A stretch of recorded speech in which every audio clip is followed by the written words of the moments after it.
Big TV భక్తి సమాచారం WhatsApp ఛానల్లో జాయిన్ అవ్వండి. అన్ని విశేషాలు ఎప్పటికప్పుడు తెలుసుకోండి.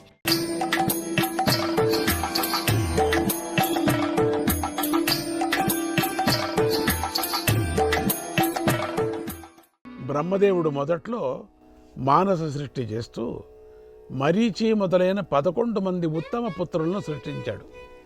వాళ్ళు 4 కాక వాళ్ళు చివరివాడు శాంతుడు, అత్యంత ఉత్తముడు అయినటువంటి నారదుడు సంతాన పరంపరను కొనసాగించటానికి విముఖుడు కాగా బ్రహ్మదేవుడు హఠాత్తుగా కోపించాడు. మిగతా వాళ్ళంతా బ్రహ్మ చెప్పినట్టే కావచ్చు, మీరు 10 పెళ్ళిళ్ళు అయినా చేసుకుంటాంలే అని చెప్పేశారు. నారదుడు మాత్రం ఒప్పుకోలేదు, కోపించాడు బ్రహ్మ. వాళ్ళందరూ ఒప్పుకోవటం ఏమిటి, నువ్వు ఒప్పుకోకపోవటం ఏంటి తన శాపం వల్ల అతనిని అనేక భార్యలు గల గంధర్వుడిగా చేశాడు. శాపంతోనే నీకు భార్యలు పుట్టని వేసేశాడు.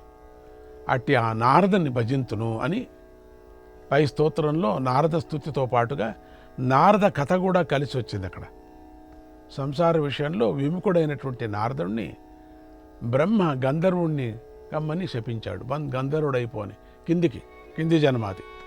ఇది ద్వితీయ జన్మ. తర్వాత బ్రహ్మశాపంతో నారదుడు ఉపబ్రహ్మణ అనేటువంటి గంధర్వుడై పుట్టి చిత్రరథుడి పుత్రికలను 50 మందిని వివాహం చేసుకొని నృత్య నిరతుడై ఉన్నాడు.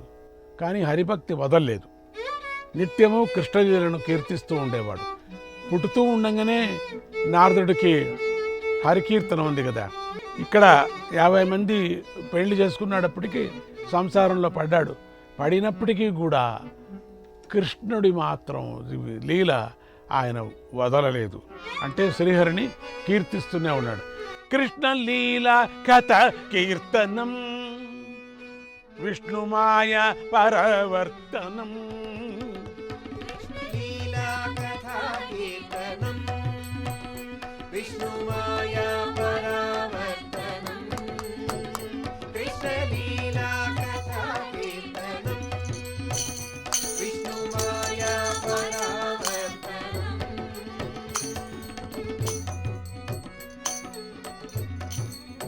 మత్స్యరూపేణ సంవృత్య తం సోమకం. మత్స్యరూపేణ సంవృత్య తం సోమకం. వేదరాతి విధాత్రే ప్రదాత్తా బలాత్. వేదరాతి విధాత్రే ప్రదాత్త బలాత్. కూర్మరూపేణ ధృత్వా చ మంతాచలం. కూర్మరూపేణ ధృత్వా చ మంతాచలం. కూర్మరూపేణ ధృత్వా చ మంతాచలం.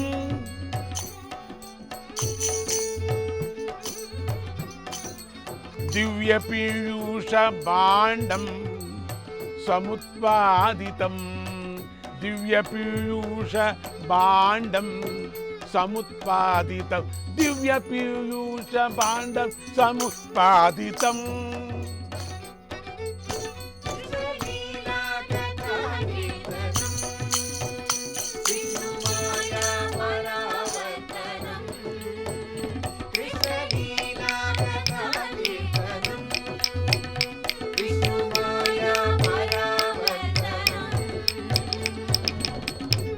పుణ్యధన్వంతరీహస్త సంభావితం.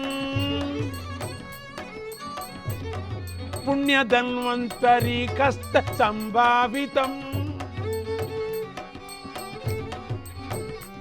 తచ్చ భావ్యామృతం నిత్య జీవప్రదం. తచ్చ భావ్యామృతం నిత్య జీవప్రదం.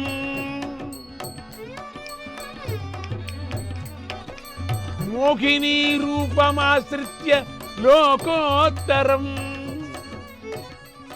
మోహినీ రూపమాశ్రిత్య లోకోత్తరం.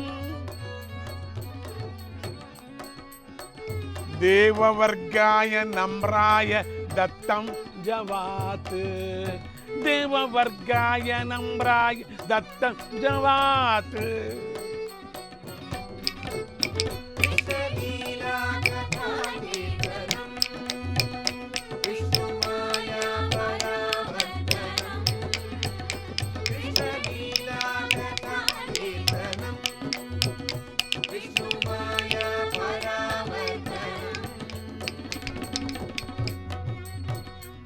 ఘోరవారాఘరూపేణ హైమాంబకం ఘోరవారాఘరూపేణ హైమాంబకం తూర్ణ ముత్పాట్య భూమిస్త్వ ద్రంష్ట్రాదృత నారసింహేణ రూపేణ దైత్యాచ్చిదా నారసింహేణ రూపేణ దైత్యాచ్చిదా బాల ప్రహ్లాద రక్షా చ నిర్వర్తిత బాల ప్రహ్లాద రక్షా చ నిర్వర్తిత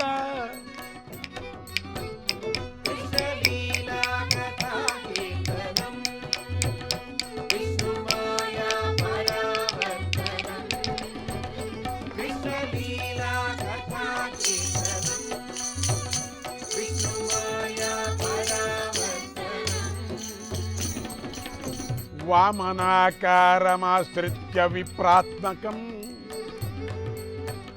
వామనాకారమాశ్రిత్య విప్రాత్మకం కమ్రత్రైవిక్రమత్వం చ విస్తారితం కమ్రతైవిక్రమత్వం చ విస్తారితం కమ్రతైవిక్రమత్వం చ విస్తారితం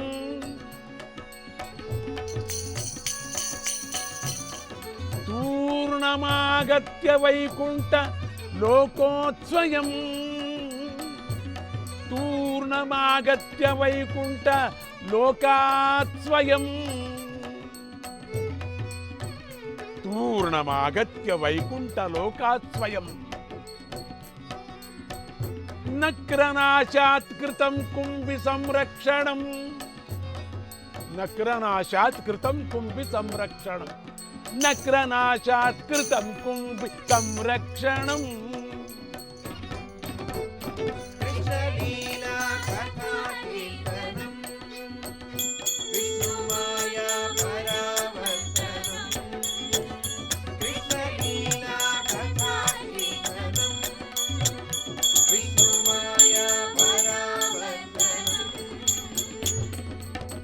రామకృష్ణాదినామావతారై శుభైః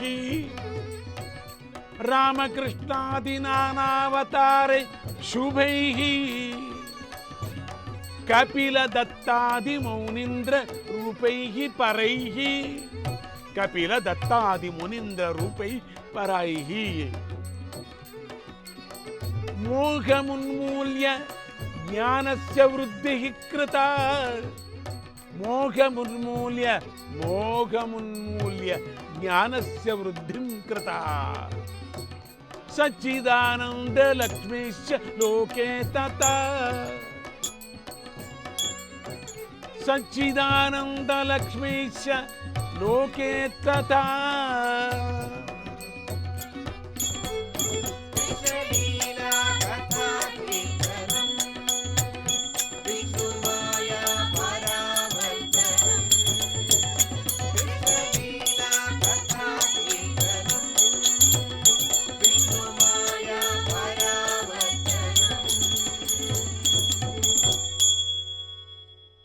విష్ణులీలా గాథలను కీర్తించటమే విష్ణుమాయను వెనకకు త్రిప్పి కొడుతుంది. అందరికీ ఆశ్చర్యం, ఈ మాయ నుంచి గెలిచేది ఎట్లా అంటే ఎవరు మాయ పుట్టించారు? ఆ జగన్మాత రూపి అయినటువంటి అమ్మవారి రూపమైనటువంటి మహావిష్ణువు పుట్టించాడు. అటువంటి మాయను, ఆ దేవతను దాన్ని దూరం చేయాలా, గెలిచాలంటే ఆయన్నే భజించాలి. ఇక దానికి వేరే విరుగుడు అనేది లేదు. మత్స్య రూపంలో సోమకాసురుడిని సంహరించి బ్రహ్మకు వేదాలు అందించాడు. కూర్మ రూపంలో మందర పర్వతాన్ని ధరించి అమృత భాండాన్ని అవతరింపజేశాడు. శాశ్వత జీవనాన్నిచ్చే ఆ భాండాన్ని ధన్వంతరి రూపంతో చేతదాల్చాడు. ఆయనే లోకోత్తరమైన మోహిని రూపం స్వీకరించి మళ్ళీ దాన్ని దేవతలకు పంచిపెట్టాడు.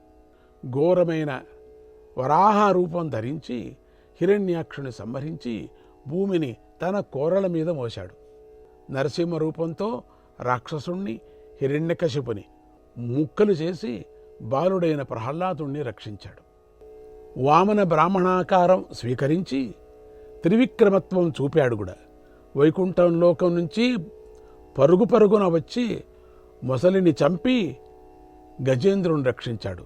ఆ మొసలిని చంపినటువంటి అద్భుతం గజేంద్ర మోక్షం. రామకృష్ణాది వివిధావతారాలతోనూ కపిల దత్తాత్రేయాది ముని స్వరూపాలతోనూ జనుల అజ్ఞానాన్ని నిర్మూలించి జ్ఞానం పెంచాడు.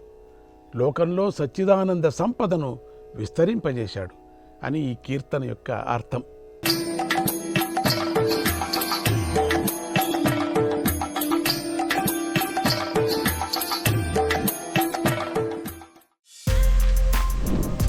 For more videos like this, subscribe Big TV channel.